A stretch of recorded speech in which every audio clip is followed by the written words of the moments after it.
그러면서 계속 편지를 이어가고 있는데 오늘 본문 2장을 보면 그 다음의 내용을 보면 되게 갸우뚱하는 내용들로 이루어져 있습니다. 남자와 여자의 교회 내 태도에 대해서 이야기를 하는데 특히 교회 안에 여성에 대한 자세와 태도를 바울이 논하는 데 있어서 바울이 이전과는 다른 관점으로 이야기를 하고 있어요. 그것이 특히 본문 11절, 12절, 15절 말씀에 이렇게 기록되어 있는데요. 제가 읽어보겠습니다. 여자는 일체 순종함으로 조용히 배우라. 여자가 가르치는 것과 남자를 주관하는 것을 허락하지 아니하노니 오직 조용할지니라. 그러나 여자들이 만일 정숙함으로써 믿음과 사랑과 거룩함에 거하면 그의 해산함으로 구원을 얻으리라. 이게 되게 여러분 충격적인 내용입니다. 요약을 하면 첫 번째, 여자는 교회 안에서 조용히 복종하고 배우기만 해라. 두 번째는 여자는 남을 가르치지도 말고 특별히 결혼한 여자는 남편을 지휘하려지 하지 말고 복종하고 침묵해라. 그죠? 점점 화가 올라오죠. 그죠?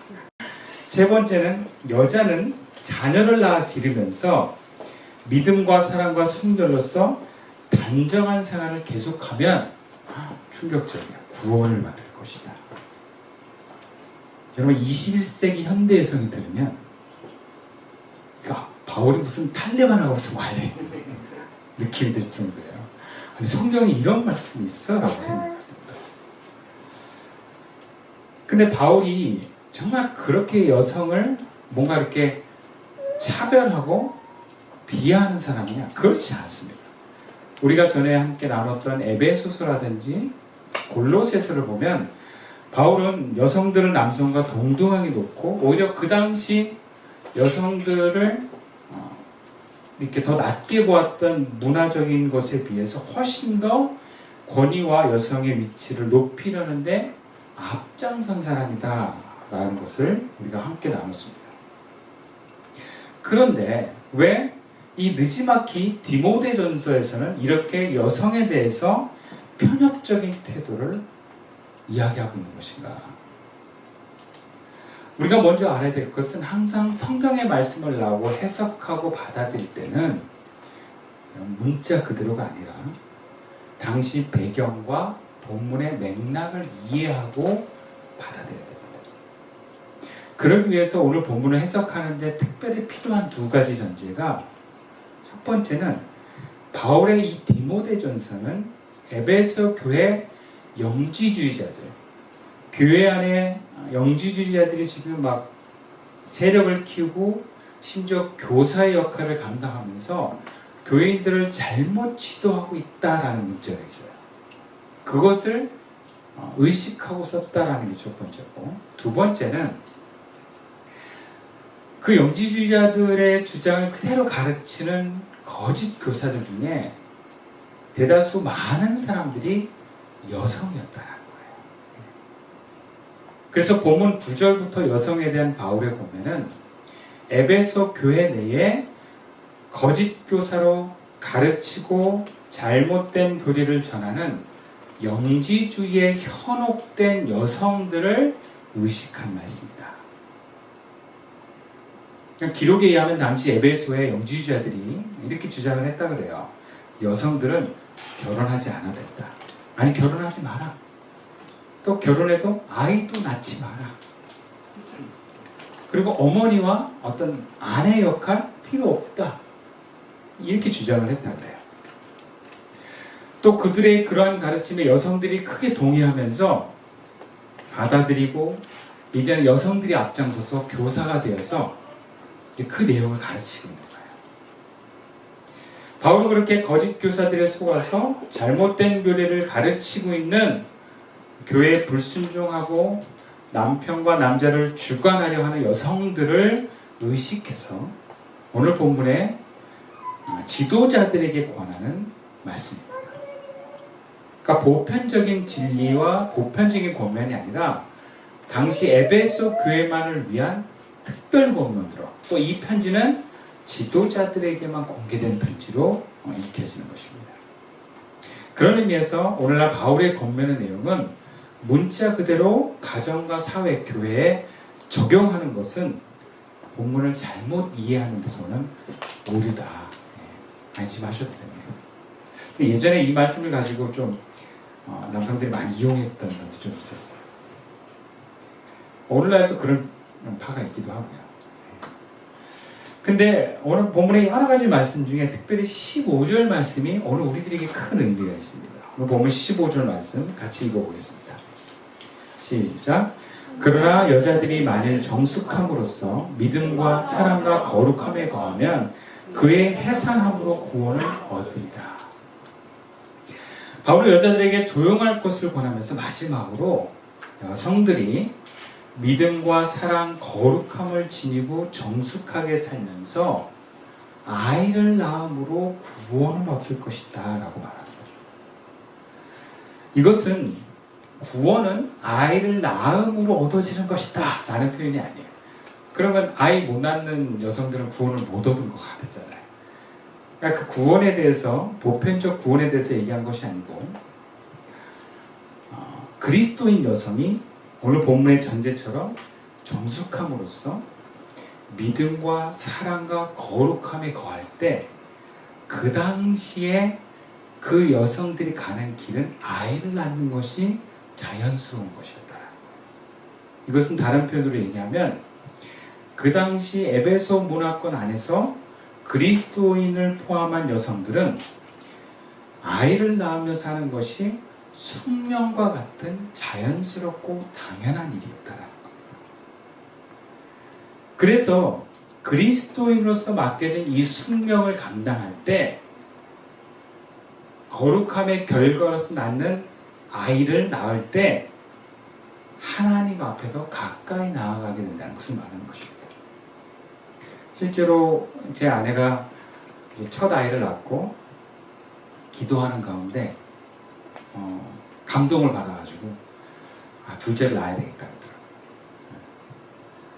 그래서 둘째가 나왔는데 그 둘째를 낳는 것이 본인의 상황에서는 굉장히 사회적으로나 현실적으로는 좋은 상황은 아니었어요. 왜냐하면 현대 여성이 아이를 낳고 기르면 경력이 단절이 돼요. 딱 첫째를 낳고 5년을 허비했는데 둘째를 낳는다는 건 5년을 더 허비하는 거예요. 그리고 저희 형편상 아이를 봐주는 사람이 없었어요. 고스란히 자기가 키워야 되는 거였어요. 그런데 자기가 기도하고 하나님 뜻을 따라서 가려고 하다 보니까 아이를 낳는 것이 하나님 뜻이다. 그래서 순종하여서 그 어려운 과정을 낳고 윤희를 낳았고요. 근데 낳고 보니까 제가 첫째를 낳았고도 굉장히 아내가 신앙적으로 성숙한 걸 느꼈는데 그 둘째를 그렇게 나니까 굉장히 신앙이 성숙하면서 하나님과 가까워지더라고요. 그러니까 구원을 얻으리라는 말이 바로 저는 그런 의미로 받았습니다. 구원은 한마디로 얘기하면 하나님이 우리에게 오시는 사건을 구원이라고 해요. 그래서 바울의 표현은 우리가 조금 오늘날의 표현으로 구원을 한다는 것은 하나님의 뜻에 맡겨진, 즉 자기 자신의 삶에 감당되어지는 숙명을 완수해낼 때 하나님과 더 가까워진다라는 의미로 받아들일 수 있습니다. 근데 영주의자들은 뭐라 그랬냐? 숙명에 거슬러서 여성 해방을 외쳤어요. 구원을 위해서 여성은 결혼하지도 말고 아이도 낳지 말아라. 여러분, 이것은 그 당시 여성들이 원하는 삶이었어요. 왜? 남성들이 너무 여성을 억압해요. 그리고 아프가니스탄의 그 중동 문화를 생각하면 좀 이해가 될 거예요. 여성들이 집에서 애 낳고 그냥 그 애 엄마로 또 어디 드러내지 못한 자기의 어떤 정체성이 없는 삶으로 사는 게 굉장히 힘들 수밖에 없네요. 근데 누가 나타나서 결혼 안 해도 돼. 아이 안 낳아도 돼. 너 하고 싶은 대로 해. 그럼 얼마나 좋겠어요. 혁명과 같은 여성 해방을 외치는 거예요. 당시 영지주의자들이.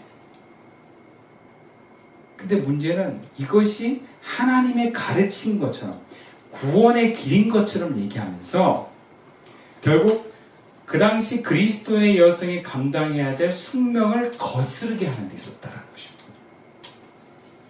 이것은 영지주의적 구원의 길을 위해서 여자들이 자연스럽게 숙명을 거부하는 태도를 갖게 된 것인데, 바울은 그러한 태도로부터 풀어주는 것을 의미하는 거예요. 그러니까 바울의 표현대로면 믿음과 사랑, 거룩함을 지니고 있는 기독교인 여성은 성령의 자연스러운 삶을 살아갈 때 아이를 낳는 것은 숙명이다. 아이를 안 낳고 결혼도 안 하고 뭔가 주체성을 갖고 살아가는 것이 당시 에베소 교회의 모습으로선 하나님의 뜻이 아니라 그 개인들이 원하는 모습이라는 것입니다. 물론 숙명과 같다고 해서 모든 사람들이 피할 수 없는 운명이라는 것은 아닙니다. 당연히 그리스도인은요, 자유가 있습니다. 이것을 신앙적인 용어로 자유의지라고 해요. 하나님은 우리에게 죄질 자유도 주셨어요. 그래서 선택의 여지가 있는 사명이다. 이것이 아마 그리스도 안에서 주어진 숙명이다라는 것이 또 좀 더 어울리는 표현인 것 같아요. 그리스도인의 입장에서 우리 모두는 자유의지가 있다라는 전제 아래 우리들에게 주어진 운명과 같은 일들, 그것이 내 의지와 상관없이 되어지는 그러한 모습들이 있다라는 사실에 대해서는 우리가 동의할 수가 있습니다. 왜냐하면 모든 사람들이 자기 의지와 뜻 가운데로 마음먹은 대로 되는 세상은 아닌 것 같아요. 그렇다고 모든 인생이 하나님께서 정해놓은 운명대로 간다, 이것도 아닌 것 같아요. 사람마다 또 시대마다 나라마다 가정마다 선택의 여지가 있는 자기 숙명이 있다. 이것이 바로 그리스도 안에서 해석되어지는 숙명이다. 이렇게 받아들일 수 있어요.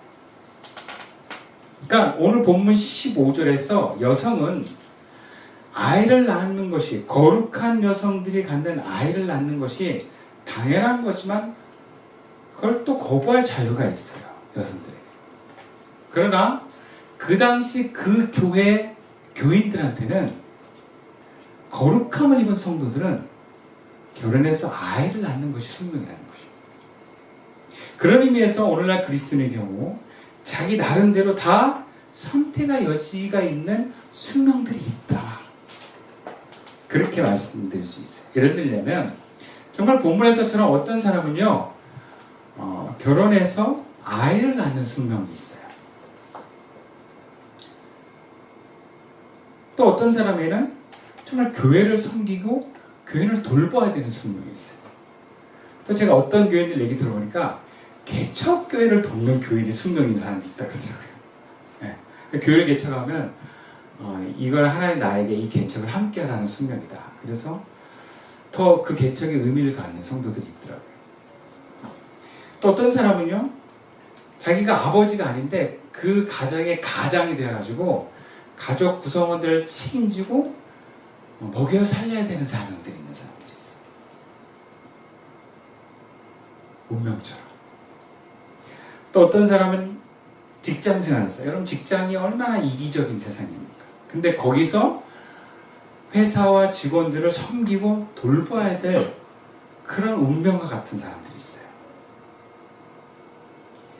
또 어떤 사람은 가정을 감당할 숙명은 그렇게 크지 않은데 자기가 만나는 외부 사람들을 돕고 그들의 신앙을 회복하는데 하나님이 보내는 사람도 있어요. 숙명처럼.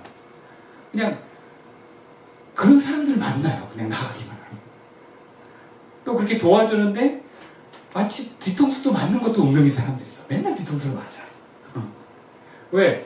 자기 유익을 위해서 한 게 아니기 때문에. 또 그런 자기 역할이 끝나고 그 상대방의 은혜가 없어지면 결국 그렇게 신앙에 도움을 받았던 사람들은 등을 돌리는 경우가 많습니다. 그래서 맨날 뒤통수를 맞아 보면 운명처럼. 그렇다고 나 뒤통수 맞아서 이제 남 안 도울 거야, 이런 사람도 있는데, 그래, 뒤통수 맞는 한이 있어도 내가 끊임없이 내가 숙명처럼 이거 감당해야 되겠다는 사람도 있어요. 이처럼 우리는 정해진 운명은 아닌데 나만의 어떤 숙제처럼 감당해야 될 선택적인 운명이 있어요. 이거를 선택적인 운명이라 부르는 이유는 거부할 자유가 그 개인에게 있어요. 하나님께서 선악과를 따먹을 수 있는 자유, 죄질 자유를 인간에게 주셨습니다.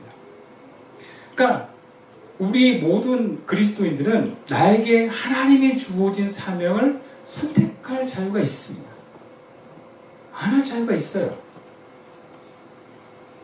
당시 에베소 교회의 여인들도 그런 생각을 많이 했을 거야. 아마 우리도 똑같은 하나님의 자녀인데 우리가 왜 다른 교인들처럼 다 결혼하고 애 낳고 남편에게 지배를 받아야 돼? 난 그렇게 못 살아. 나도 하나님의 자녀인데 근데 누가 얘기를 해주는 거야. 아, 하나님의 자녀 결혼 안 해도 돼. 아니 하지 마. 뭐 그렇게 얘기를 해. 그럼 어떻게 아싸 하고 이제 붙는 거예요. 우리가 예수를 믿었어도 아니 믿었기 때문에 더욱더 그 마음 안에 여러분 에고는요 저항이 오면 더 강력해집니다. 그러니까 숙명대로 살려는 상황이 올 때 더 숙명대로 살고 싶지 않은 마음이 생겨요. 네. 작용과 반작용의 법칙 같은 거예요. 내가 예수를 헐렁헐렁하게 믿고 썬데이 크리스천으로 살 때는 저는 안에 갈등이 없어요. 그냥 주일날 시간 맞춰서 대예배 드리고 올 때 그럼 뭔가 신앙생활을 하고 있는 뿌듯함과 함께 큰 갈등이 없어. 그런데 내가 어떤 하나님의 뜻에 따라서 숙제처럼 해야 되는 사명의 길을 살 때는 굉장히 갈등이 있습니다. 당시에 거짓 교사들이 등장해서 결혼하지 말아라. 오히려 남자를 지배해라. 아이를 낳지 않아도 된다. 네 인생이다. 그것이 하나님의 뜻이고 하나님의 구원은 그럴 때 더 가까이 있다. 그렇게 얘기했을 때 뭔가 그러고 싶은 마음이 있는 사람들은 그냥 훅 넘어가는 거예요. 그리고 그 넘어간 사상을 확실하게 하기 위해서 심지어 교사로서 남을 가르칩니다. 우리 안에 에고라는 존재도 나에게 주어진 그런 선택적인 숙명을 거부하고 싶어합니다. 그리고 어둠의 영은 수시로 나에게 다가와서 그 숙명을 너 피해라. 그렇게 계속 피할 수 있는 논리와 이유를 댑니다. 여러분 에덴 동산에서 사탄이 뱀으로 하와를 유혹할 때 명령하지 않아요. 논리로 설득을 합니다. 야, 이거 하나님 먹지 말라고 하는 것은 이거 먹으면 하나님처럼 돼서 그래. 이거 먹으면 눈이 밝아진다? 이거는 새로운 하나의 이론이에요. 내가 선악과를 따먹고 싶은데 따먹을 수 있는 이론이에요. 우리에게 그렇게 다가옵니다. 그래서 새로운 논리로 나를 하나님이 부여하신 숙명으로부터 벗어나라고 이야기합니다. 숙명을 피하고 싶은 마음 그대로 구현이 되면 그 선택적 숙명을 내가 거부하고 우리는 얼마든지 그 길을 갈 수 있습니다. 근데 왜 그 선택적 숙명이 우리가 가기 싫은 것인가 하면 여러분 그 숙명은 나를 위한 길이 아니에요. 하나님이 우리에게 그 뜻을 밝힐 땐 하나님과 이웃을 위한 일이에요. 그 안에 내가 포함되는 것입니다. 그러니까 반대로 얘기하면 내가 손해보는 거예요. 뭔가 내가 희생을 해야 되는 거예요. 근데 우리 안에 있는 에고는 내가 희생하는 걸 너무 싫어해요. 내가 손해보는 걸 너무 싫어한단 말이에요.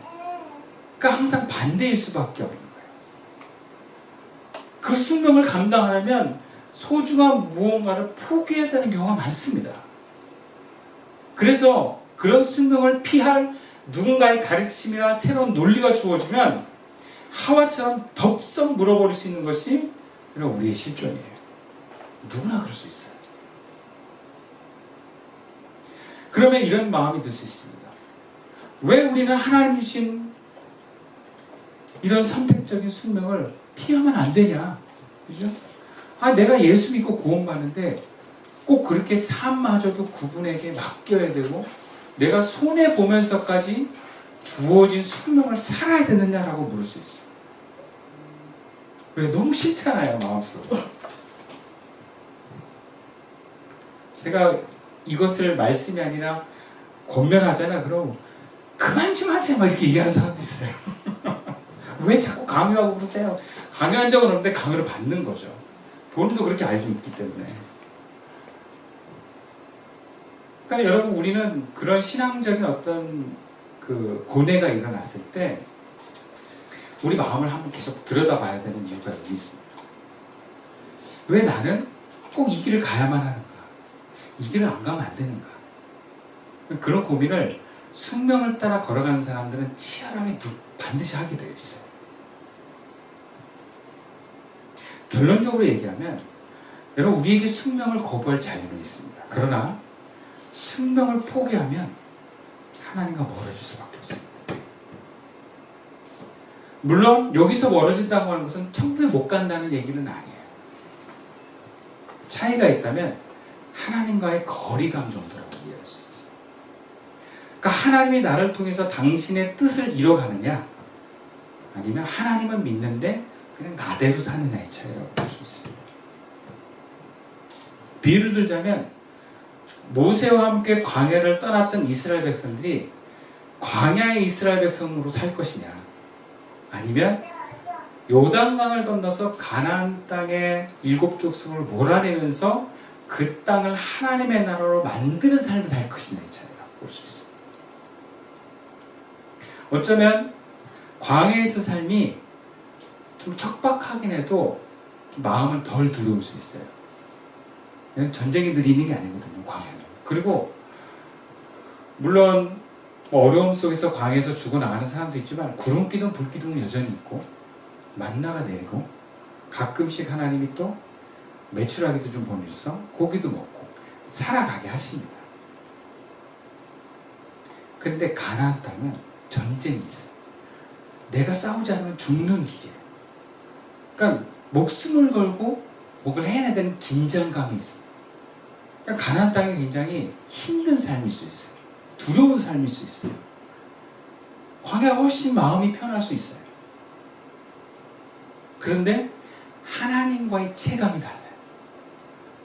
광야에서 이스라엘 백성은 하나님과 교제하는 존재는 모세밖에 없어요. 그리고 조금 더 나가면 제사장, 그 중에 대제사장, 1년에 한 번 들어갔다가 나옵니다. 근데 가나안 땅에서는 하나님과 함께하는 그 성령의 능력을 경험하면서 살아요. 이스라엘 백성들이 하나님이 함께하는 전쟁에서는 이기는 경험을 하는 거예요. 성령의 능력을 경험하는, 실제로 살아가는 게 가나안 땅의 이스라엘 백성들이 사는 것입니다. 굉장히 두려워도 하나님의 현존을 느낄 수 있는 자리죠. 그러니까 예수 믿고 구원받아서 우리가 천국은 다 갈 수 있다고 치더라도 내 삶이 하나님과 동행하는 삶을 사느냐, 아니면 하나님은 저 위에 계신 하나님이시면서 내 삶의 어떤 신앙적인 방향을 누구한테 의탁하고 기도하면서 광야의 삶을 살아가느냐의 차이라고 볼 수 있습니다.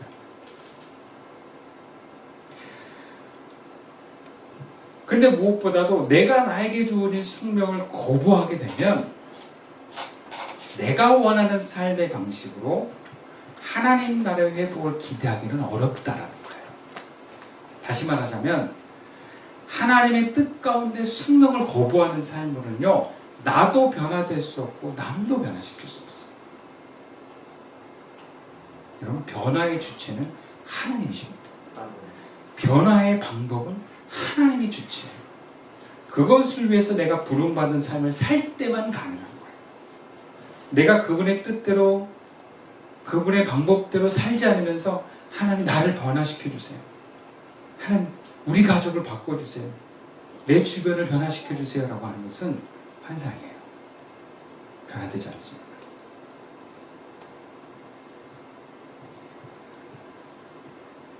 예수님은 인류의 죄를 안고 십자가에 못 박혀 죽는 것이 그의 숙명이었습니다. 그리고 감난산에서의 그의 고백처럼 그는 십자가의 길을 피하고 싶은 마음도 있었어요.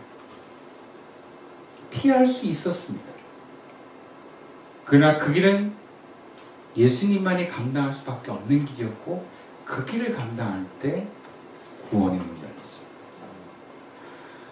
바울은 이방인의 사도로서 승명을 받아들였습니다. 이방 지역의 전통 유대인이었지만 율법에 대해서 누구보다도 잘 지키고 잘 알고 있었지만 동시에 헬라 문화권에서도 타 지역 이방인들과의 관계와 그 문화적인 감각이 있었기 때문에 바울은 그 승명을 받아들였어요.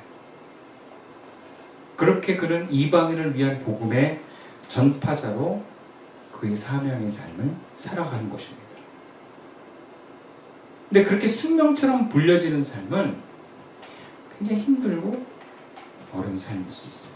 바울을 보면 알 수 있어요. 바울이 숙명대로 살았지만 그 생이 얼마나 피곤했습니까? 고린도후서에 잠깐 나온 그의 고생한 목록을 봐도 강도도 만나고 파손도 당하고 매도 맞고 쫓김을 당하고 죽임 위협을 당하고 얼마나 그 인생이 피곤하고 힘들어요. 그러니까 우리가 하나님의 뜻 가운데 자신의 숙명대로 살아간다는 것이 세상의 안전이 보장되고 내가 바라는 뭔가 평화로운 삶은 아닐 수 있다는 것을 보여줘요. 그럼에도 불구하고 우리가 나에게 주어진 숙명을 감당해야 되는 이유가 무엇이냐? 그것은 나의 부름의 목적이기 때문에. 그리고 그 부름의 목적을 통해서 우리는 내가 변화되고 내 주변이 변화되고 하나님께 나가가는 궁극의 구원에 이르기 때문에 그렇습니다. 그럼 제가 제일 안타까운 게 뭐냐면 예수를 수십 년 믿었는데 점점 하나님과 멀어져 가는 사람을 볼때 그게 제가 보면서 가장 안타까운 부분이에요. 우리 윗세대들이 얼마나 교회를 사랑하고 헌신했는지 여러분은 정말 상상할 수 없을 정도로 굉장히 헌신들을 많이 했어요. 10의 1조는 당연한 거고 10의 9조까지 되는 사람도 있었고 교회에서 거의 살았어요. 정말 많은 헌신을 했어요. 그런데 어느 순간부터 하나님과 멀어져 가는 모습을 보여요. 어느 순간부터 굉장히 땅에 집착을 합니다. 건강에 집착을 하고 돈에 집착을 하고 안전에 굉장히 손을 벌벌 떠는 모습으로 변해가요. 죽음을 두려워하는 모습으로 가요. 그럼 주님이 우리에게 원하시는 신앙의 마침은 예수님처럼 하나님과 같이 되는 데 있어요. 모세가 그 길을 다 감당했을 때 120살의 그 사명이 다 완수하기까지 그의 눈이 쇠하지 않았다고 합니다. 사명을 감당하며 하나님께서 주신 그 숙명을 감당하는 사람의 그 삶 속에는 하나님의 생명의 에너지가 넘쳐요. 사도 바울의 그 삶의 노년의 모습을 보면 예수님 같습니다. 성령 충만합니다. 어떠한 죽음에도 눈 하나 깜짝 안 하는 신과 같은 존재가 됩니다. 그래서 풍랑을 만나고 멜리데 섬에 있을 때 부족인들이 막 신으로 섬기고 막 그래요. 그럼 우리들의 앞날과 우리들의 삶이 그렇게 하나님께 점점 더 다가가야 되지 않겠습니까? 내가 변화되는 것뿐만 아니라 우리 주변에 살아가면서 얼마나 하나님의 인도하심이 필요한 사람들을 많이 봅니다.